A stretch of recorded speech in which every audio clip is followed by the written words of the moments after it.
The mining colony of Korath 9 was a harsh place. Red dust covered every surface, and jagged rock formations blocked the weak sunlight. Most of the settlement's workers hurried through the streets, keeping their heads down and minds on their work. The colony's main goal was simple: mine rare minerals and ship them to nearby star systems. Life was not easy here, and the smallest mistake could be deadly. Marcus Hale, a human engineer, was one of the few people who seemed at ease amid the chaos. He had long legs that carried him swiftly across the colony, strong arms used for repairing broken machinery, and eyes that always noticed the small details others missed. That day, Marcus had been checking an old energy grid that powered part of the mining tunnels. Sparks flew from broken conduits, and the air smelled sharply of ozone and dust. He carried a toolkit and moved carefully, scanning the area for hidden dangers. As he walked near a collapsed wall at the edge of the colony, Marcus noticed a faint movement in the dirt. At first, he thought it might be an animal, perhaps a scavenging rodent native to Korath 9.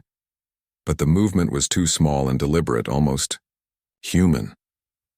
Marcus bent down, brushing away the dust, and his eyes widened. There, curled up on the cold red ground, was a young alien girl. Her skin shimmered slightly under the weak light, a pale green mixed with tiny silver specks. She had large eyes that reflected both fear and exhaustion. Her small body was scratched and bruised, and her clothes were torn. She shivered in the cold wind, and a faint gurgling sound escaped her lips. Marcus felt a surge of concern. "Hey, can you hear me?" he asked gently, careful not to startle her. The girl's eyes blinked, and she whispered a sound that was almost like a sigh. She didn't speak words Marcus could understand, but her trembling indicated she was in pain. Without hesitation, Marcus knelt and scooped her up. She was lighter than he expected, her frail body fitting easily into his arms. She clung to him instinctively, fear written clearly on her face. Marcus carried her toward his quarters, moving quickly but carefully over the uneven terrain. Each step brought them closer to safety, yet the dust storm brewing on the horizon made every moment urgent. Inside his small quarters, Marcus set her down gently on a pile of blankets. The room smelled faintly of oil and metal, but it was warm, and the walls shielded them from the biting wind outside. Marcus retrieved clean cloths and dampened them with water. He began cleaning the cuts on her arms and legs, talking softly the whole time. "You're safe now. I won't let anything happen to you," he said, hoping his words would reach her even if she didn't understand them fully. The girl's large eyes followed his movements. After a few minutes, she relaxed slightly, her body sinking into the blankets as she watched Marcus work. He noticed that her fingers were unusually long and nimble, capable of delicate movements even when she was weak. Marcus wondered about her species and why she had been left alone in the dust. Most alien workers in the colony kept to themselves, but he had never seen one in such a helpless state. He gave her some water in a small container. She sipped it slowly, coughing lightly, but Marcus stayed close. He looked out the small window at the red dust swirling in the distance. The storm was approaching faster than he expected, and soon it would cover the entire colony. "We have to stay inside until it passes," he told her. She tilted her head, her eyes wide, and Marcus thought he saw a flicker of understanding. The night came quickly. Marcus stayed awake, checking her breathing and making sure she was warm. He realized that she had been through more than anyone could imagine. Alone in the desert, weak, abandoned, yet somehow alive. Marcus felt a deep respect for her. Survival here was not easy, and he knew that her courage, even if unspoken, had carried her this far. As he watched her sleep, Marcus thought about the other workers in the colony. Most would have ignored her, leaving her to die. But humans had a strange strength, one not measured in muscles or tools. It was the strength to care, to act when it would be easier to turn away. Marcus felt proud that he could be that kind of human. Morning came slowly, and the dust storm had yet to hit full force. The girl stirred, blinking against the dim light. She made soft noises, reaching out with small hands. Marcus knelt beside her. "I'm Marcus," he said. "What's your name?" The girl hesitated, but finally whispered a syllable that sounded like Lyra. Marcus smiled. "Lyra, that's a good name. You're safe now." Over the next few hours, Marcus helped her eat and showed her around the small quarters. Lyra's movements were cautious at first, but she soon began to explore, touching machines and panels with curiosity. Marcus was amazed at how quickly she learned. She watched every movement, mimicked actions, and pointed out small issues he had missed. Even in her weak state, she was intelligent, alert, and strangely capable. The storm finally arrived in the afternoon. Red winds howled outside, battering the walls of the colony. Most of the settlement hunkered down, avoiding unnecessary exposure. Marcus and Lyra stayed inside, listening to the roar of the storm. Lyra pressed close to him, finding warmth and safety in his presence. Marcus felt a strange bond forming, not just as a protector but as a companion in this harsh world. As the hours passed, he realized something important. In a universe full of dangers, compassion could be a form of power. A human's willingness to act, to protect, and to care even when it's risky could change the outcome of life and death. Marcus had saved her once, but perhaps Lyra would save him in ways he could not yet imagine. By nightfall, the storm had slowed, leaving behind a thick layer of red dust. Marcus looked at Lyra, now asleep again, her breathing steady.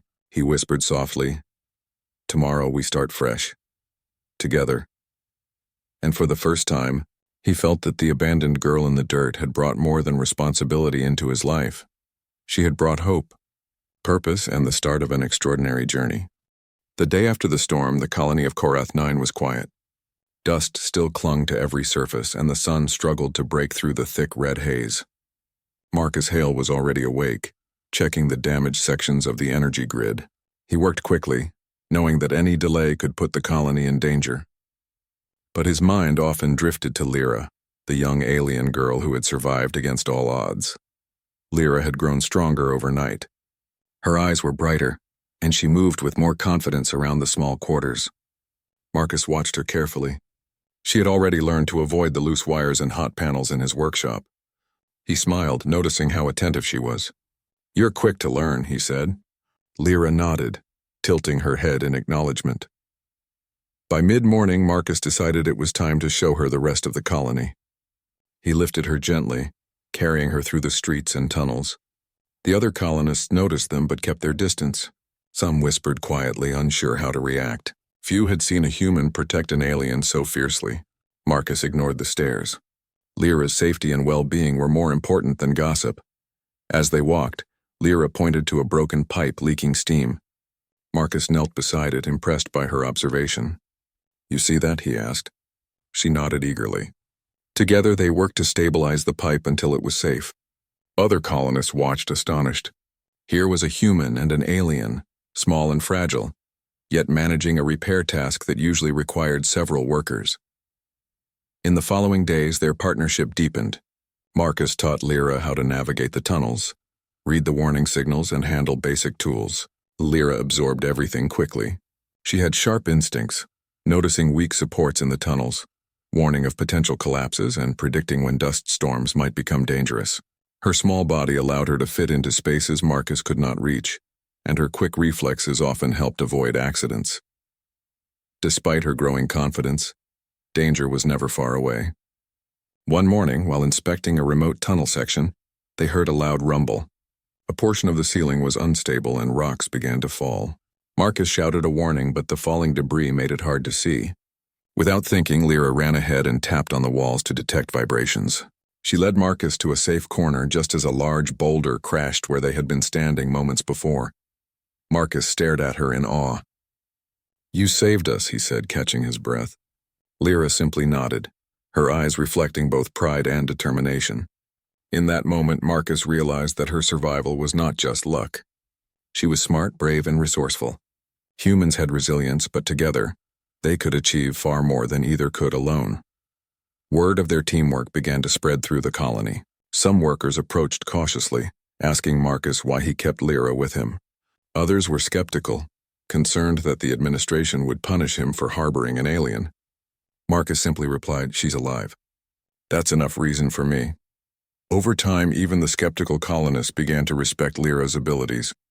She was no longer seen as weak or helpless.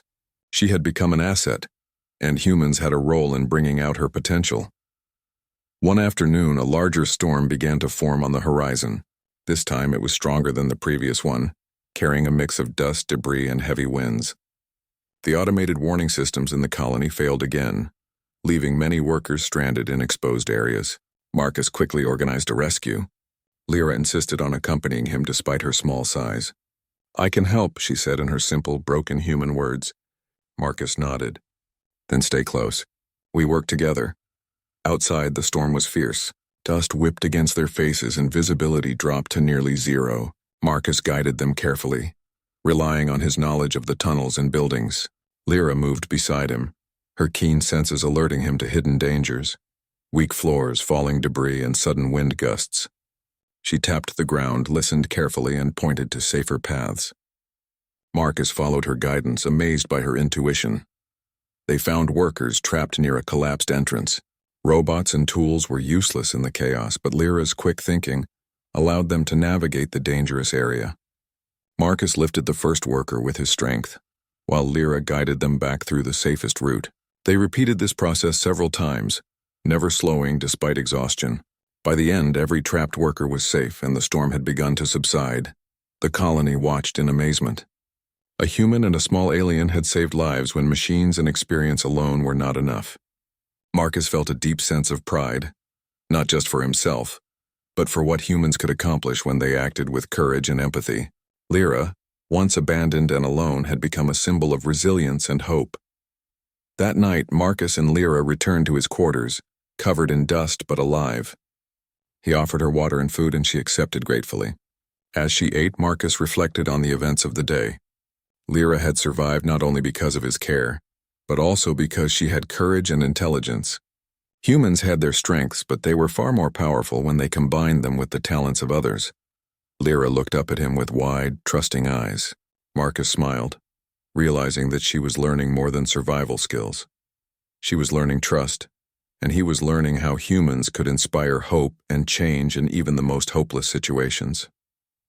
The storm had tested them, but it had also shown what was possible when humans refused to abandon those in need. Before sleep, Marcus checked the room's walls and windows, ensuring they were secure against future storms. Lyra curled up beside him, her small form warm and steady.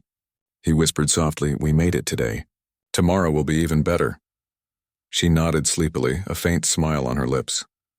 Marcus understood that their journey was far from over. The colony was full of dangers and survival was never guaranteed. But he also knew that humans had a unique power, the ability to act when it mattered most, to protect life when others would leave it behind. And in that ability, combined with Lyra's courage and intelligence, they had created a bond that would change both their lives, and perhaps the entire colony, forever. Days passed on Korath 9, and Lyra grew stronger and more confident. Her movements were no longer hesitant, and her keen instincts seemed sharper than ever. Marcus watched her with pride.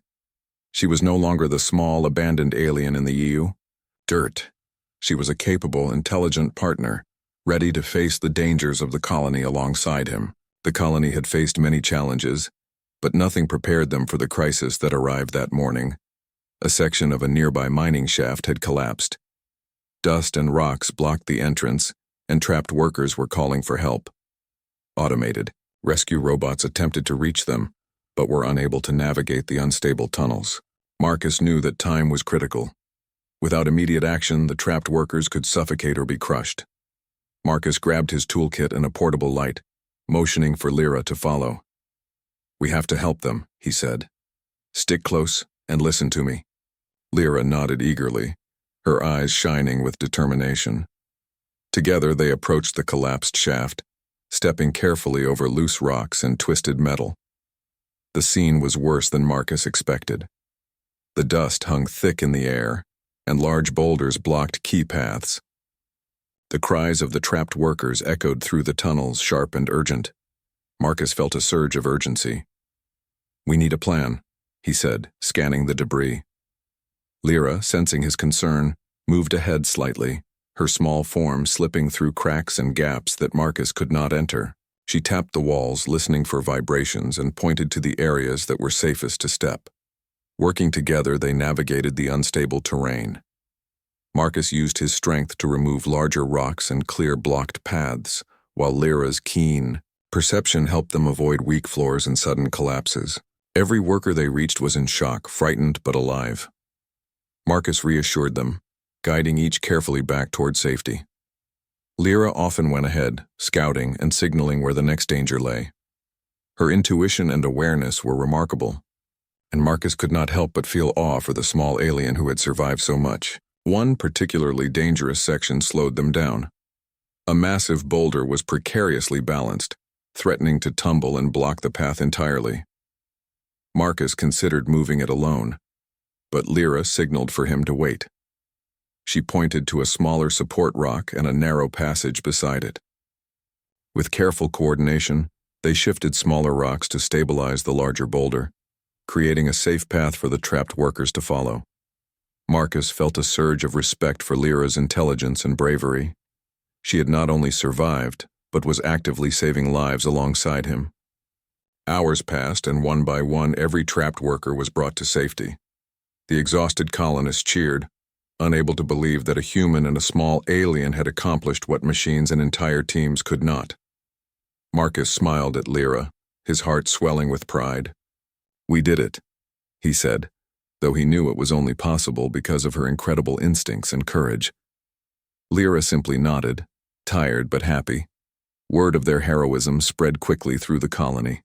Administrators and senior engineers came to inspect Lyra, initially skeptical, but they were impressed. She had displayed intelligence, problem-solving skills, and bravery beyond what most colonists expected.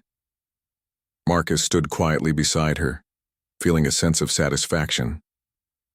In a world that often judged beings by appearance or size, humans and aliens together had proven that courage, kindness, and determination could overcome even the harshest conditions. That evening, Marcus and Lyra returned to his quarters. Both were covered in dust and scratches, but their spirits were high. Marcus offered her food and water, and she accepted gratefully. She had earned it through her hard work and bravery. As they rested, Marcus reflected on the events of the day. Humans had a special quality, the ability to act, to care, and to inspire others, even in the darkest circumstances. Lyra had survived because of him, yes, but she had also survived because of her own courage. Together they had changed what was possible. Night fell, and the colony quieted. Marcus checked the doors and windows to make sure the quarters were secure, then sat beside Lyra. She rested her small head on his shoulder, tired but trusting. Marcus whispered softly, "We've come a long way, Lyra. You're not alone anymore. You'll never be alone again." She closed her eyes, a soft sound of contentment escaping her lips. The following days were calmer, but the bond between Marcus and Lyra only grew stronger. They continued to work together, exploring new sections of the colony, repairing machinery, and assisting other colonists. Marcus taught her more advanced tasks, and she learned quickly, often surprising him with clever solutions. Other colonists began to approach her for advice and assistance, no longer viewing her as fragile or helpless. Lyra had become a symbol of resilience, and Marcus had become a symbol of humanity at its best, compassionate, brave, and endlessly resourceful. One afternoon, a young worker approached Marcus. "I've never seen anyone work so well with an alien before," he said. "How did you do it?" Marcus smiled, thinking of Lyra's bravery and intelligence. "I didn't do it alone," he said. "It's about trust, about seeing the value in someone others might ignore. When we help each other, we can accomplish anything." Lyra, listening nearby, smiled faintly. She had been abandoned in the dirt, left to face the harsh world alone. Now, she was part of a team, respected and valued, and she had learned that humans, despite their flaws, could show courage and kindness that changed lives. The final test came when a small quake shook the colony. Dust and debris fell from the ceilings, and alarms rang throughout the tunnels. Marcus grabbed Lyra's hand. "Stay close, we can handle this together." They moved quickly, helping workers out of danger, reinforcing weak walls and guiding others to safety. Lyra's small size and sharp instincts allowed her to scout the safest routes, while Marcus's strength and knowledge ensured they could move quickly and securely. By the time the quake subsided, no one was harmed. Colonists looked at Marcus and Lyra with admiration and respect. They had saved lives once again, not through machines or force alone, but through courage, intelligence, and the human spirit. Lyra had become a hero in her own right, And Marcus had proven that humans could be exceptional, not because of strength alone, but because of their capacity to care, act, and inspire. That night, Marcus sat beside Lyra, watching the stars through the small window. The red dust of Korath 9 stretched endlessly, but beyond it lay countless other worlds. "We've survived so much," he said softly, "and we'll survive whatever comes next." Lyra pressed her small hand against his, a silent bond that spoke louder than words. Together they had faced danger, survived the impossible, and proven that life, courage, and compassion could shine even in the harshest environments. In the quiet of the colony, Marcus and Lyra rested, ready to face the future together. The abandoned alien in the dirt had found safety, friendship, and hope, and the human who refused to let her die had shown the galaxy what humans could achieve when they acted with courage, intelligence, and here,